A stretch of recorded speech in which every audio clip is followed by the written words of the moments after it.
Cool. So, one sec. Just Okay, tell so us when you. Jordan, you can go right on ahead. Thanks. Awesome. Cool. Well, yeah, we're going to talk about Web3 strategy and branding.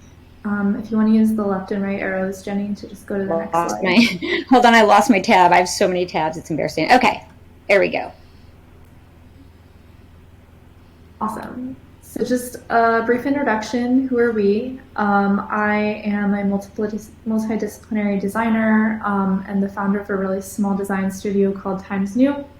I kind of come from like legacy advertising agencies, and I've worked at a couple of different places in between startups and like boutique kind of design brand studios.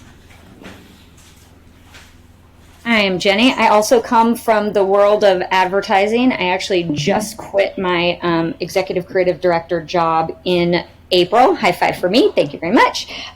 To go out on my own as an independent consultant with really a focus on emerging technology, digital activation, and engagement, which, of course, you can't do those things without loving and being interested in Web3. And then Times New is my design studio. Oops, it's okay. Just a small plug for myself. And we make basically weird stuff for the internet. I love it. Creative with a chance of WTF is so fun. Awesome. So this talk was pretty much inspired by a lot of the trends that we've both noticed kind of floating around different Web3 communities and projects. And we just wanted to talk about like some of the things we noticed were working really well when it came to building a brand, and some of the things that we're hoping to see less of. So we've just peppered in like a lot of examples from like Web2, Web3, and just hoping that we can all kind of like take them holistically and learn just, like how to build a strong brand. But if nothing else, I think what you can take away from our talk is that you should just think of your brand as a happy little tree, quoting from Bob Ross. And we think that it's a really helpful analogy to think about things that are kind of like buzzwords and like marketing lingo, and hopefully more concrete, tangible, and actionable ways. And also, we can learn a lot from trees. They're always grounded, but never stop reaching heavenward. So deep. So starting off strong with the most important part of a tree, it's actually the root system, which is essential to a tree's growth and survival and longevity. Without strong roots, your tree is just a stick in the mud, which is not going to last very long. So just, again, take that visual and keep it in your head forever. Roots are also probably the least sexy part of a tree. They're not what people really think about when they think about like beautiful trees or, beautiful brands, like the sort of work behind the scenes to build like a foundation, to build a root system, is probably the most important thing that you can do. And basically without it, your brand will not be able to survive very long without a core foundation that drives everything.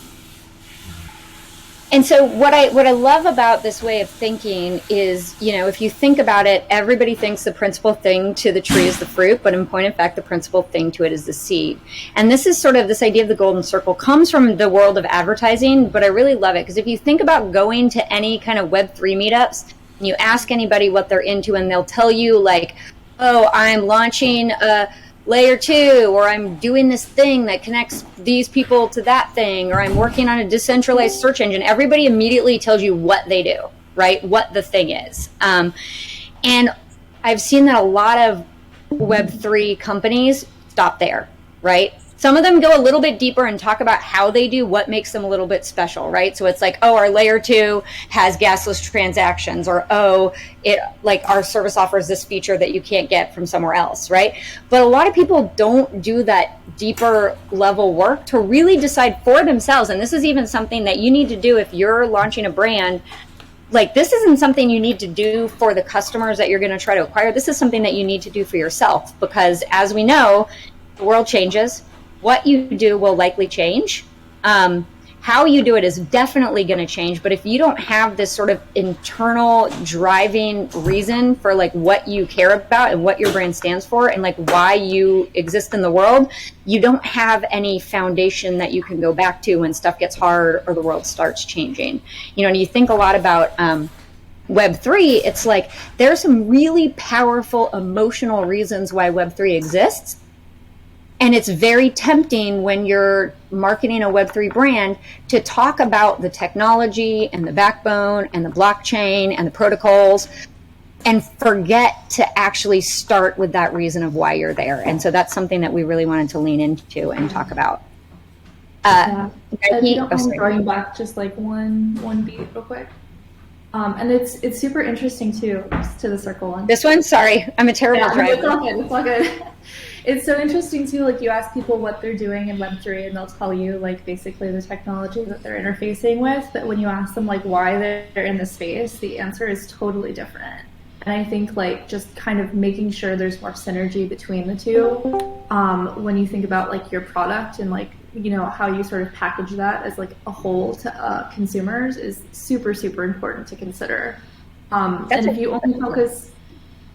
Yeah, no, totally. And if you only focus on the what as well, the problem is like no matter how unique or differentiated you are in the moment, like to Jenny's point, markets are always changing, things are always changing, like inevitably someone is going to be able to do what you're doing in a way that's better, in a way that's faster, in a way that's cheaper. Like there's this phrase I uncovered during an interview, liquidity has no loyalty, like people are always chasing like the cheapest, fastest option. But the reason that they stick with your product isn't because you're cheaper or faster, it's because they have loyalty or they have some sort of allegiance to your brand. And a great example is, you know, like soda. Like there's literally billions of kinds of different iterations of soda and it's all the same. It's all like sugar, water. The reason people are like so staunchly Coke people versus Pepsi people has nothing to do with like what is actually in the soda. It has to do with the brand. So brand is actually such a powerful tool when it comes to being competitive in like a really crowded market. And what I love about having a really strong why that really drives what you do is it lets you expand, it lets you take chances, but it gives, if it's all coming from the same place, then it's all going to hang together and it's all going to build your brand. So Nike is a great example. They started out trying to make running shoes, but now they're mission in life is to bring inspiration and innovation to every single athlete, to remind everyone that when it comes down to it, you can just sit on your butt or you can just do it. And you'll see that they have all of these different ways of showing up. I mean, I'm sure all of you have seen the Colin Kaepernick thing, where it's like very provocative. It's very emotional. I don't know if anybody saw this commercial that's in the bottom right. It's just literally a minute of watching this overweight kid on like the world's slowest run, just running right toward the camera. And the way that a brand can do that at the same time that they're highlighting Colin Kaepernick, at the same time they're running ads like this one, which is a little bit sort of edgy and like kiss my ears, is because it's all coming from the same place. It's all coming from this place of empowering everyone who wants to move their body, no matter who they are, what they do, and what gets them going. Yeah, Apple, oh, sorry, you go.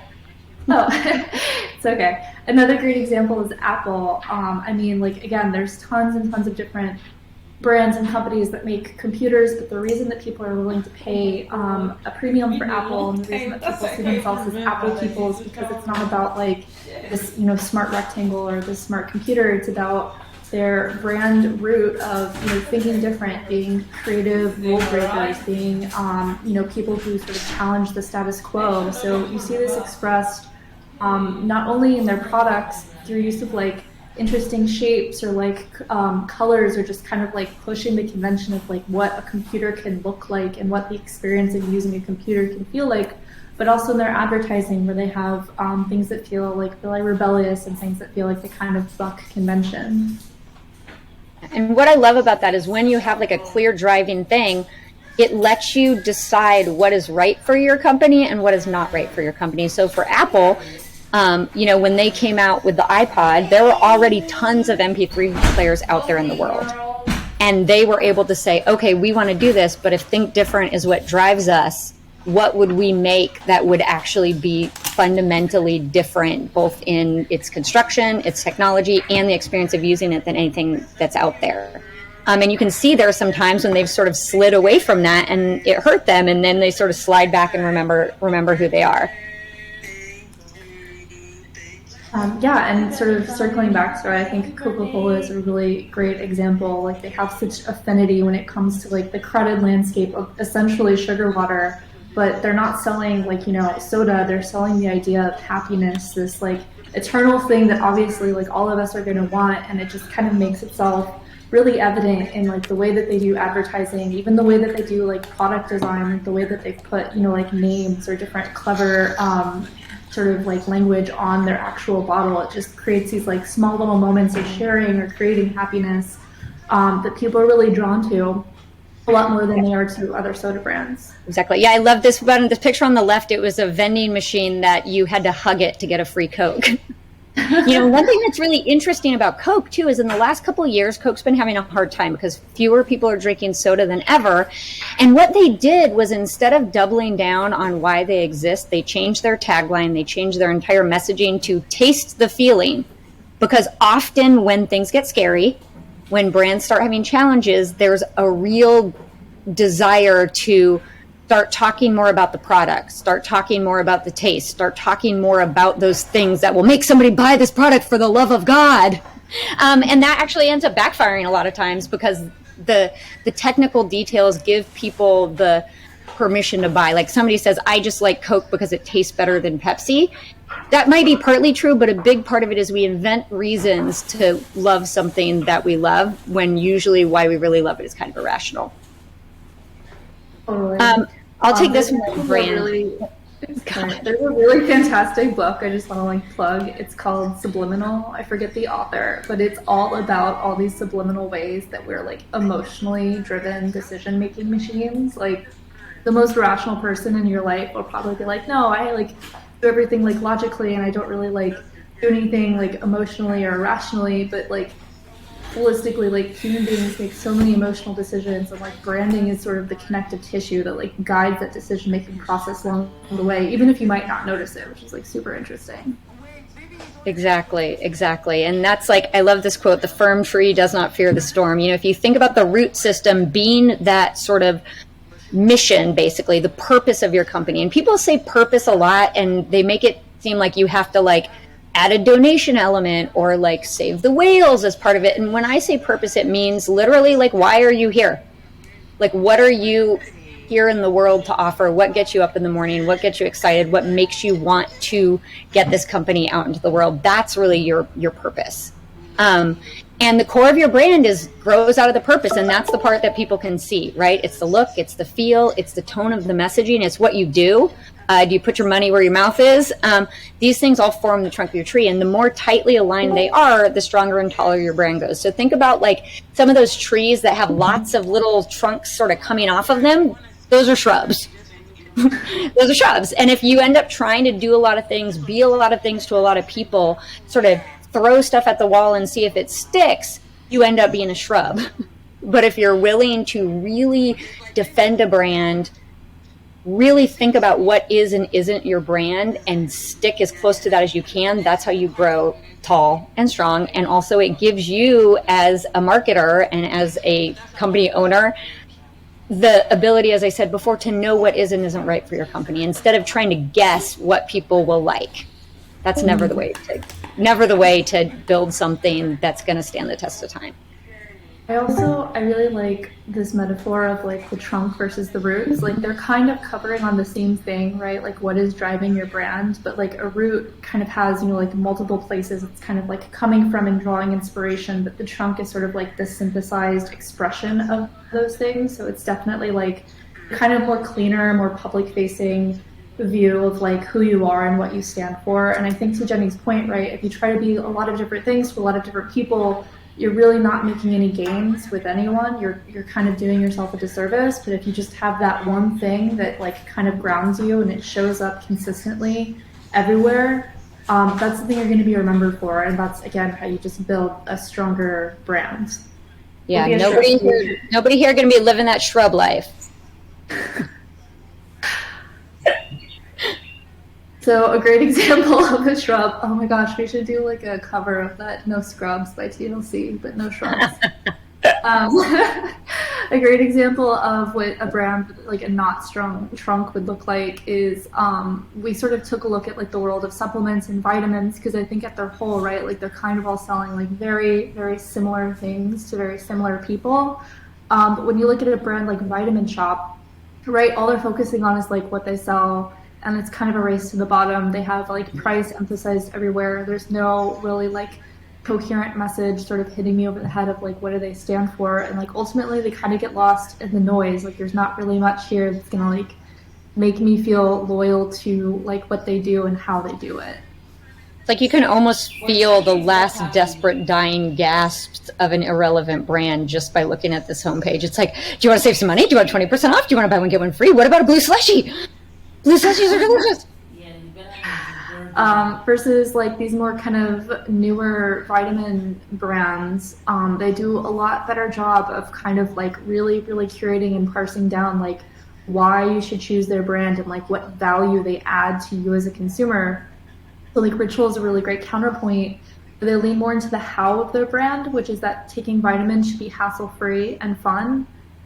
So it's like, you know, the look and feel, the way their visuals are like super, super clean, the way that they're using color, the way that they're using just like very simplified messaging. There's not a single price point here, which is like important. And they just make the experience like feel a lot more fun and feel a lot more inviting. And also you just get a much more clearer takeaway that like, this should be easy. This should be something I can like very, you know, like easily implement in my day to day. And I also like that they take the emotional messaging, that idea of like things should be clear, things should be simple, things should be easy to understand, things should be transparent, and tie that directly to their product feature. Because one of the key things about a Ritual vitamin is they make the outside capsule casing is clear so you can see all the little bits and bobs inside. So that's a really great example of a how becoming stronger when it's tied into a little bit of a deeper why. So you're able to highlight product benefits and things like that, but they're gonna be more connected to people when you can remind them why that product benefit matters for them in a deeper way than just because it's like 20% better than somebody else or 20% cheaper than somebody else.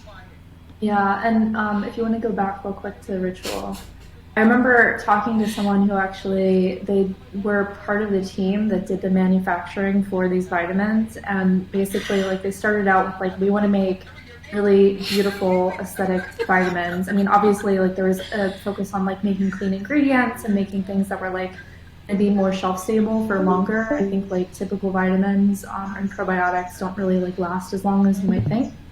So it's like they had all these reasons and they had this vision of like what their product looked like. And then they could also kind of like marry that to some brand strategy and like, you know, really clever copywriting too. So it's not that you like come to the table one day and have everything figured out and you just kind of like have this aha moment where your whole brand makes sense. Like it is kind of an iterative process where you find like one puzzle piece and then you sort of figure out like, okay, we've got these clear capsules. They look really great. They're going to resonate with our target market. They're very aesthetic.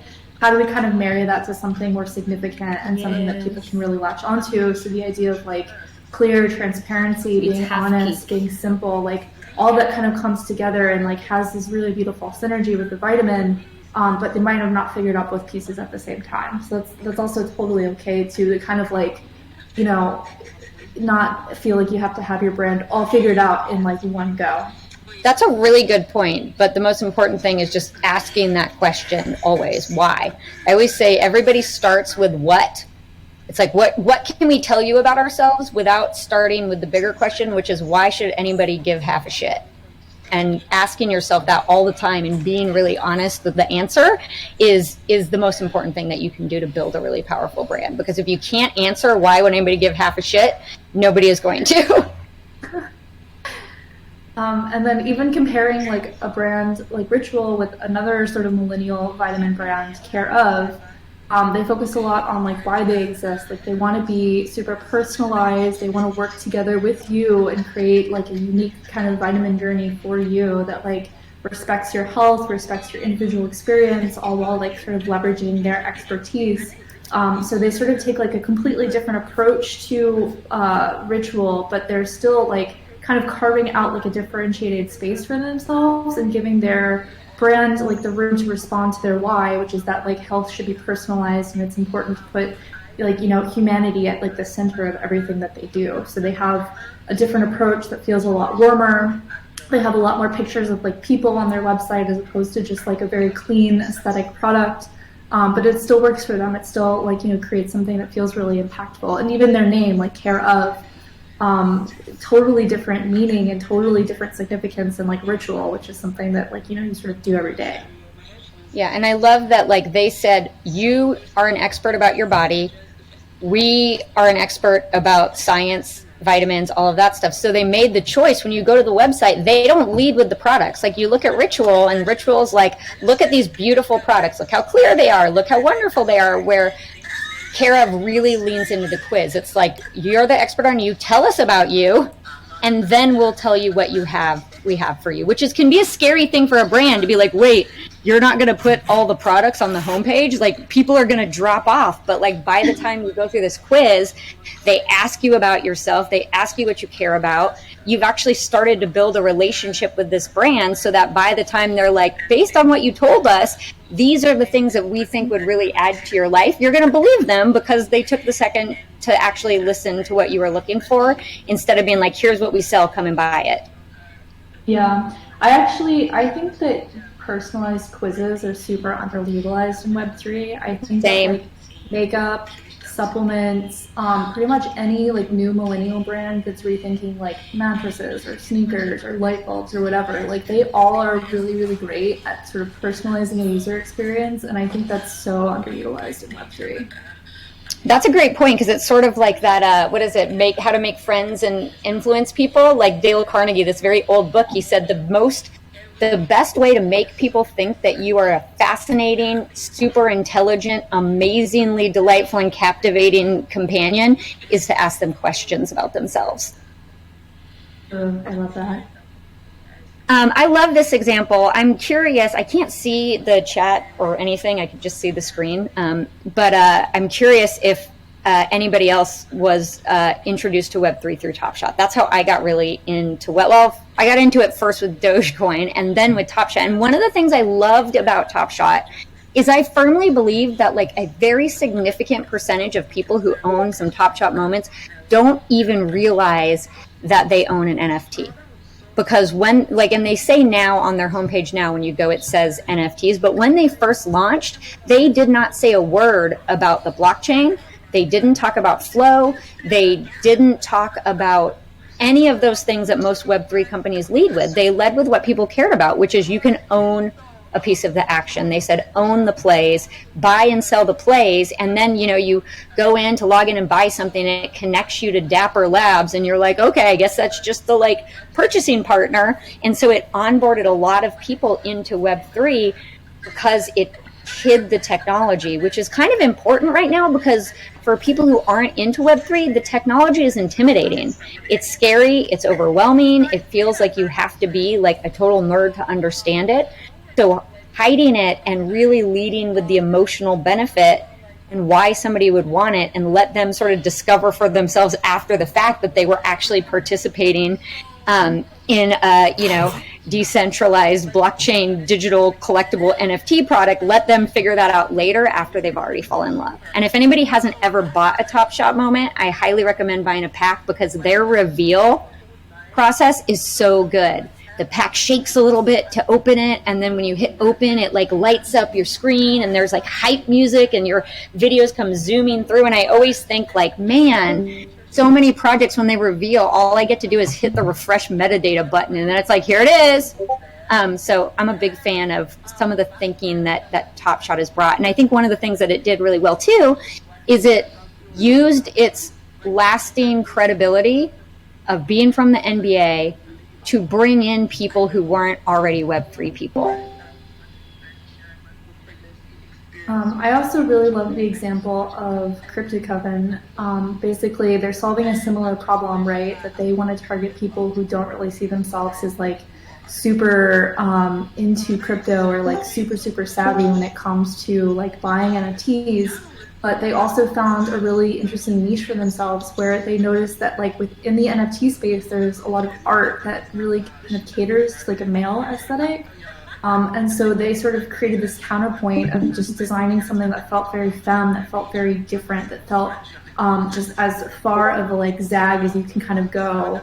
And then you like kind of building on that aesthetic to sort of champion things like accessibility and camaraderie through lore building. There's this phrase I've seen on their Discord that I think comes from somewhere else, but they really emphasize lore, not floor, just like really kind of emphasizing storytelling and like the creations of the community and the way that people sort of take these like PFPs and run with them to sort of like build the brand and show up in the world. And it all comes again from this like sort of differentiator of like, how do we make space for people who don't see themselves as having a space within like NFT culture? Exactly. And I love how careful they are with their look and feel. Like as I'm scrolling through Twitter, like I can spot something from Crypto Coven, even if it doesn't have one of the PFPs in the picture, because they're very careful. They're very focused on like their font choice, their color selection, the tone of voice of their messaging. It all just feels very consistent and very of a very specific world. And so that's what a great brand looks like. I'll do this one. Marketplaces, dude, I swear, like these are the best example of everything that's wrong with Web3, right? You got OpenSea, who has the advantage of being the first mover. I found another quote that there wasn't a good place for it, which is when you're growing in the shade of a tall tree, you have to run twice as fast to reach the sunlight. And in this case, OpenSea is the tall tree, and they lean on it, right? They're like, we are the first and the largest, but only one brand can have that. And the other ones are trying, but they're just like, here's something. Looks where it was like, you'll get rewards if you list with us. And then X2Y2 is like, ours will be free. And then Rarebull's like, oh, it's a community-centric marketplace, but that doesn't necessarily mean anything. And then now they're like, fees reduce, fees reduce, fees reduce, fees reduce. It just is this constant race to the bottom because there's not actually a meaningful emotional differentiator between any of these brands. They're basically a marketplace, and a marketplace is a marketplace is a marketplace, but there's a reason that I will always buy my iPhone from the Apple store instead of going to like the Verizon store where I could get the same phone, but it's a better experience. It feels more meaningful. It feels more premium. And so I'm willing to go out of my way and do that because it is an experientially different thing. Sure, can you guys circle back? Do you want to talk about this? Yeah, we can touch on this a little. I think I got disconnected for a second, so I'm not totally. Oh God, sure. I was talking about the marketplaces. No, it's totally right. I caught the tail end of that. I think, yeah, like to your point, like thinking about the vitamin shop example where it was like price versus like a site or a platform like Mint, where they really focus on like just all of the like utility that kind of comes with their platform, like all of the things that maps to that sort of like matter to normal people that you can like connect your world on Web3 and just kind of paying off like what that means and what that looks like. They have examples of like all the cool projects that have been funded, that have been started, that have been kind of like hosted on this platform, and like just the sort of like broader impact they have. Like they don't just showcase like beautiful art, which is like obviously something that people are drawn to. They kind of really visualize the utility of like what you can do with Mirror, which is like super interesting. And yeah, it just like, it makes them feel like just so different and so much more relevant, and it gives them the sort of like ability to also pivot in the future, because they're not really like a platform where you buy NFTs, or like a platform where you come to create, and like a platform where you come to create things can really mean anything for the future. And that just puts them in like such a solid position as a brand to like respond to how things change and like really give themselves like just that longevity and impact. Yeah. It's not like buy what we sell. It's like, look how we offer you the ability to be and do the things that you want to do. And then I know we're over time, but If you're still here, great. If not, I'll just keep talking to myself because I can't see if anybody's still here. The branches, right? Once you have a really deep established root system, once you have a really strong trunk, then you get to start growing branches. And that stability and that depth and that single-minded focus on building a strong trunk, building deep roots, are what lets your branches sway in the breeze without breaking your brand. I love this Rumi quote: every forest branch moves differently in the breeze, but as they sway, they connect at the roots. If you have a steadfast purpose and a tightly defined brand, you don't have to do the thing that you do. You can change what you sell. You can change how you sell it, because it's all coming back to that brand. And I think Nike is a great example. Nike is the only Web 2 brand that I have seen that has actually transitioned into Web3 in a really powerful way. And they started doing it. I put in the sneakers app because it's sort of a in-between thing. It's not Web3, but I liked it because they basically said, we are going to turn our storefront into a social platform, because getting a pair of shoes that were hard to get is a moment of status that makes people feel good about themselves, and they want to be able to, tell the world about it. And then they came in and they launched in Roblox, right? So Nike Land in Roblox, it's a video game, but the video game is all about movement. There's some things that have to use the accelerometer that you have to move. And they actually took what they did in Roblox and brought it back into some of their flagship stores. So if you go into like their flagship Nike store in New York City, they actually brought in some of the IP from Roblox. And so you can actually try out some of the Roblox style experiences, which then drives more people back in to try it out in Roblox. And then they also, partnered with Artifact, to launch these sort of monolith boxes and digital shoes, and they're making a killing, but it's because it all sort of comes from this very tight, very aspirational brand that has credibility. Where if you think about a brand like, Adidas is doing it pretty well too, but like a Reebok NFT launch probably not going to be as successful because Reebok doesn't have the depth of brand that has built the emotional relationship that people will come with them into a different world. Yeah, and I think that kind of speaks also to how Nike is sort of known for being a brand that's like pushing the envelope in terms of like innovation and doing new things first. I think they've really cultivated the kind of consumer that's willing to sort of like take a risk with them into the metaverse or into Web3, more so than like, Adidas or like any of these other sort of athletic brands, because it's just like more foundational to like the roots of Nike, which again is like why building that root system is so important, because it really determines like what sort of future moves are appropriate for your brand. I don't think Web3 makes sense for every single brand. I don't think that every single marketer needs to go back to their like CEO and be like, we got to make NFTs. I think it really depends on like, your DNA and like what is sort of central to like who you are. I just want to pause really quickly because I see Jovian's in the chat and I know she has to talk at the same time. Perhaps we should mosey to a different voice channel so we don't like completely screw up the schedule. Yep, that's a great idea. It's up to you guys.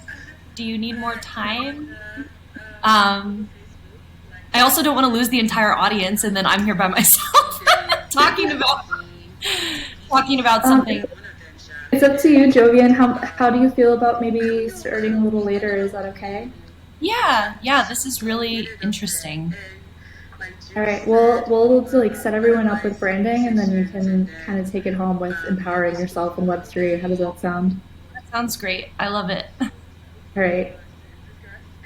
Okay. Jen, are you on time too? I know you're driving. Yep, I canceled my thing. Oh man, it's okay. This is more fun. So one of the interesting things that I have noticed about what makes like successful branches when it comes to Web 2 versus Web 3, this is sort of based on my experience working on brands in Web 2, where everything had to be tight. It had to be cohesive, the way that we showed up in Instagram and Twitter and packaging, in advertising, like everything felt super, super consistent and super, super curated, which kind of makes me think of like these sort of sculptural topiary, like they want to grow kind of wild and crazy, but then they're sort of like made to fit into these like nice, beautiful shapes, and that's fine, that's beautiful. Some people really like that. but that just doesn't really kind of fly in Web3, which I kind of think of as like more of a rainforest or like a jungle where it's like things are growing like with each other, on top of each other, like together, apart. Maybe there's a new species of tree that we never found that someone has to discover. Like there's just all sorts of crazy stuff happening, and it's just this like beautiful and robust like environment of like living things. And I think that like when you try to, you know, like trim and curate and like really kind of direct things in one way, it doesn't quite work. And that's where like the role of community within your brand is like so important for Web3. That's a great point. I mean, the biggest challenge that I see happening with Web 2 brands coming into Web 3 is they are so uncomfortable with relinquishing control, which is just a fundamental mismatch with the expectations of Web 3, especially if you're a brand that is launching a collection that people are paying money to buy into. They expect to be co-owners of that brand with you. They have higher expectations and higher engagement. And so you can't do that thing where you're like, wait a second, we're working on something in the background, and when it's ready, we'll tell you, because that's just not the way the world works. And you can't be like, don't mess with our brand. You can play, but you can only play in this very, very specific way, because that's not going to go over well either. And the best brands have a very clear way of living, have a really clear reason for being in the world, have a very tight look and feel, and then they let people play. So I am a Tiny Dinos holder, and I love it because there is a spirit of generosity in the dinos where the team celebrates, champions, and supports the members of the community. So for example, when Tiny Dinos launched, it was literally like a CCO, one of the first cross-chain things. It was like just cool dinos, like no roadmap, no nothing. And the community got so invested that the community actually formed a DAO called RAR DAO that supported the dino community. And whenever somebody in the community has a derivative project or something that they've made, the actual dino official Twitter account and the RAR DAO and the whole community will come together.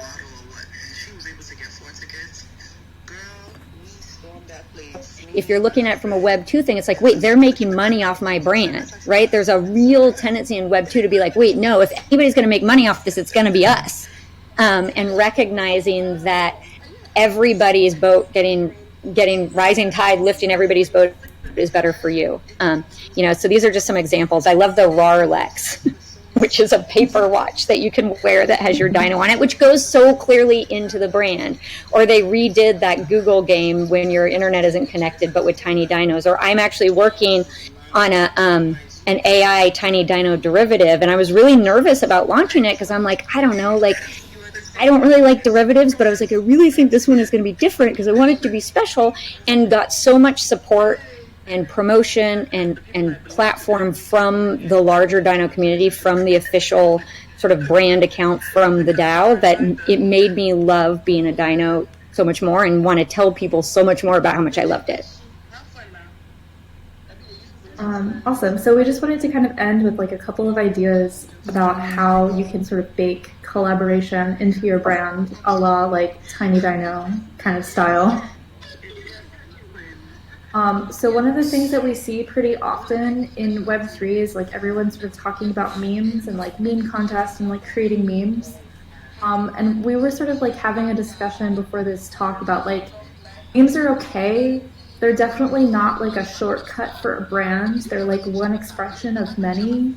And it really is like unfortunate to see brands like just regurgitating like existing trends and jokes and like just kind of cherry picking things that are like trending on Twitter and trying to get like a little bit of like awareness.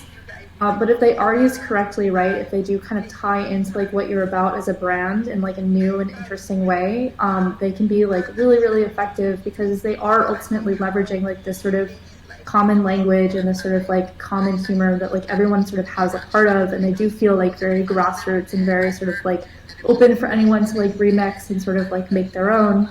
I think the best practices as far as like meme making goes is really not to like try to like force it on your community, but instead just elevating the voices and opinions that already exist. Like people already have their thoughts and already have like, you know, how they perceive you, and like they're willing to kind of express that already. You just as a brand or as a community manager have to kind of like go out and find it and make that your sort of like meme culture, as opposed to trying to like get people to make them from scratch and get them to kind of like create things out of nothing.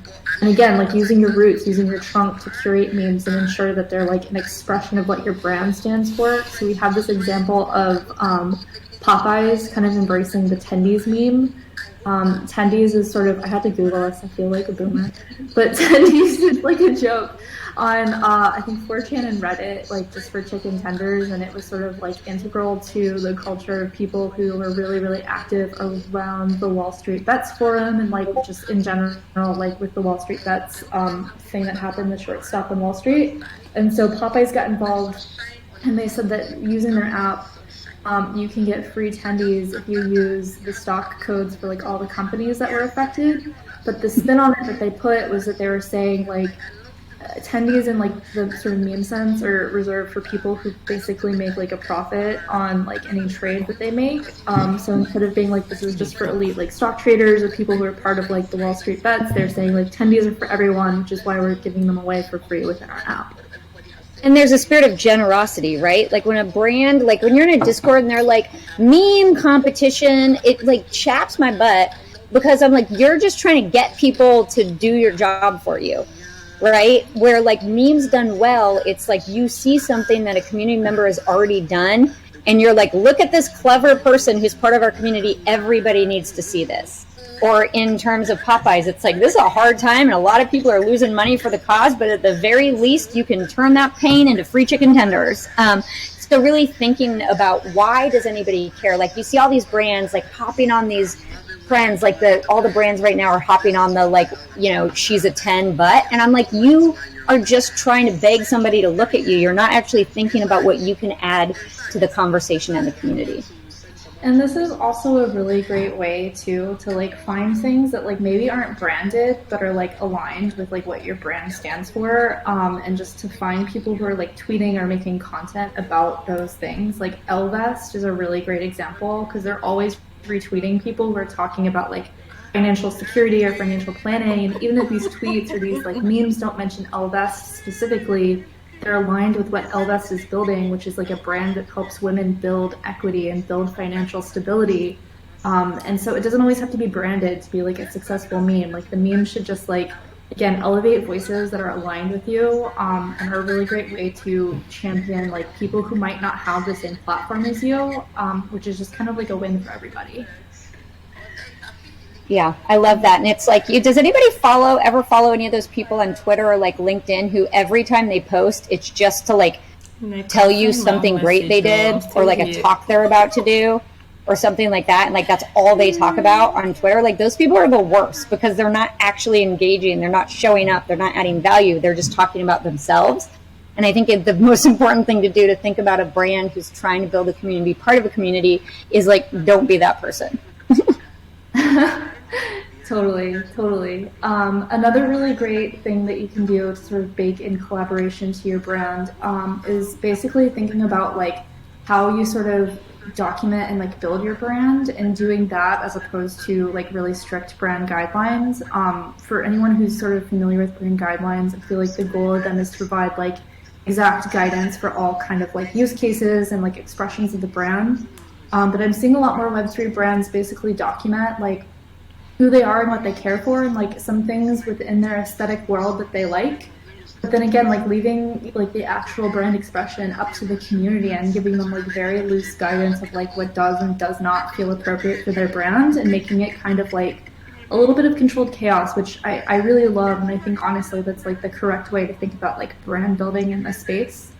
I linked like an example. I think like Bitcoin Design does a really, really cool job with this. Just the way that they've set up their like guideline, and they have things like a technology primer for designers who are coming to Bitcoin, and they're like, I want to design, but I have no idea what any, like, I don't know what a wallet is, or I don't know what like any of this technology is. Like it explains it in very simple terms. It explains like the audience, it explains like their pain points, and it does just such a fantastic job of giving you like enough context as a designer that you can kind of like hit the ground running, and then like express, you know, creatively the way that you see like sort of how they should do their products or their design or their marketing, etc.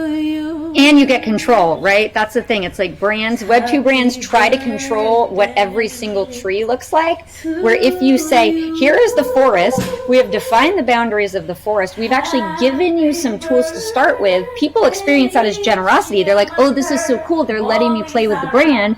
But by being the one who decides what tools you'll share and how you'll share them and what assets you're giving people, you actually end up with more control because people are playing within the, it's like I have an 8-year-old, and one of the things I learned about my kid is the best way to get her to do what I want is to be like, instead of being like, what do you want for dinner, is to be like, do you want this, this, or this? She gets to pick, and I have control because I was the one who defined what the choices were. And so that's just a different way of thinking, but there's a lot of power to that, because if you bring the sense of purpose and clear strategy and tight look and feel from Web 2, but pair that with some of the generosity and participatory spirit of Web 3, like that's where the most successful brands are going to be found. And when you go into a forest, anything can happen. So on that note, we hope you enjoyed our talk. I don't know. I might be able to hang out in the Discord for a little bit for questions if anyone wants to respond. And yeah, we hope that you guys were able to take away at least a little bit of tree-related intrigue from this. I like the tree. I like the tree avatar. And thank you all so much for your patience. Promise next time we'll practice our talk in advance so that we'll know that it's not a 30-minute talk. And Jovian, thank you so much for giving us a little bit of your time. That was really generous of you. Yeah, thank you so much, Jovian. Now I'm going to go retweet you. I really learned a lot from that. Yeah, that was awesome. Okay, sorry, Jovian, I just wanted to end this recording. Thank you for showing up with your face. Thank you. So let me just drop by